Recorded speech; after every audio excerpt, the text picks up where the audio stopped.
Sa gitna ng nagpapatuloy na playoff series, muling nabuksan ang usapan tungkol sa naging desisyon ng Los Angeles Lakers noong 2019 na i-trade si Brandon Ingram kapalit ni Anthony Davis. Sa kasalukuyan, nahihirapan si Ingram na pangunahan ang Toronto Raptors laban sa Cleveland Cavaliers, kung saan hawak na ng Cavaliers ang 2-0 na lamang sa kanilang playoff series.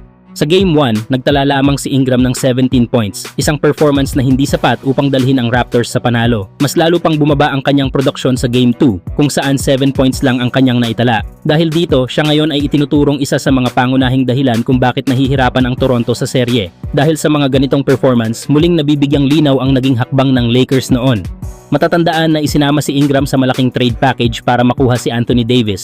Isang galaw na agad nagbunga ng tagumpay nang masungkit ng Lakers ang kampeonato sa 2020 NBA Finals. Para sa marami, malinaw na ang naging resulta. Habang patuloy pang hinahanap ni Ingram ang kanyang consistency sa playoffs, napatunayan naman ng Lakers na sulit ang kanilang naging desisyon. Isang championship ang naging kapalit. Kayo mga idol, ano ang masasabi nyo? Tama lang ba na binitawan ng Lakers si Ingram noon? Samantala, nag-viral sa social media ang isang pre-game moment sa pagitan nina Alperen Sengun at LeBron James bago ang Game 1 ng playoff series ng Houston Rockets kontra Los Angeles Lakers. Sa video, makikitang tila biglang tumayo si Sengun habang papalapit si LeBron, dahilan para isipin ng marami na nagpapakita ito ng respeto sa NBA superstar. Pero agad itong nilinaw ni Sengun matapos kumalat ang clip. Ayon sa Turkish big man, wala itong kinalaman kay LeBron. Tumayo lang umano siya dahil may kinukuha siya sa kanyang bulsa at nagkataon lang na paparating si James sa kanyang direksyon.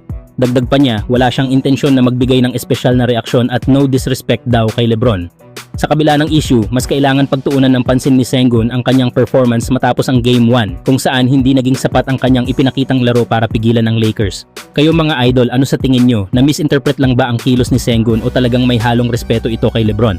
Samantala, isang malaking balita ang umiikot ngayon sa NBA matapos lumabas ang posibilidad na bumalik sa Los Angeles Lakers si Kentavious Caldwell-Pope. Ayon sa mga ulat, plano ni KCP na hindi kunin ang kanyang player option sa kontrata na una niyang pinirmahan sa Orlando Magic at kalaunan ay nadala sa Memphis Grizzlies matapos mapasama sa trade package kapalit ni Desmond Bane. Dahil dito, magiging ganap siyang free agent na agad nagbukas ng posibilidad para sa isang reunion sa Lakers. Hindi maikakaila ang naging malaking ambag ni Caldwell-Pope sa Lakers noong kanilang championship run sa 2020 NBA Finals. Isa siya sa mga pinakamaasahang role player ng koponan, lalo na sa depensa at sa kanyang kakayahang tumira ng mga crucial 3-point shots sa mahihirap na sitwasyon. Bukod pa rito, napatunayan din niya ang kanyang halaga ng muling magkampeon kasama ang Denver Nuggets sa 2023 NBA Finals, na lalong nagpapatibay sa kanyang reputasyon bilang isang veteranong kayang mag-perform sa pinakamalalaking laban. Kung sakaling makabalik siya sa Lakers, inaasahang malaki ang maitutulong ni KCP sa koponan. Mula sa matibay na perimeter defense laban sa mga elite guards, hanggang sa pagiging consistent na outside shooter na kayang magbigay ng spacing sa opensa. Higit sa lahat, dala niya ang mahalagang playoff experience at composure na kailangan ng isang koponang may hangaring muling magkampeon. Sa ganitong sitwasyon, malinaw na si Caldwell-Pope ay hindi lang basta dating player, isa siyang pamilyar at subok na piraso na maaaring maging susi sa panibagong championship run ng Lakers.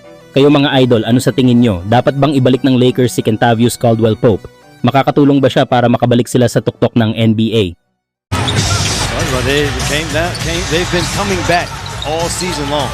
KCP responds with a three of his own. And boarded by Spencer.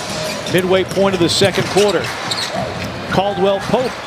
His three is through, and back-to-back threes by the Grizzlies.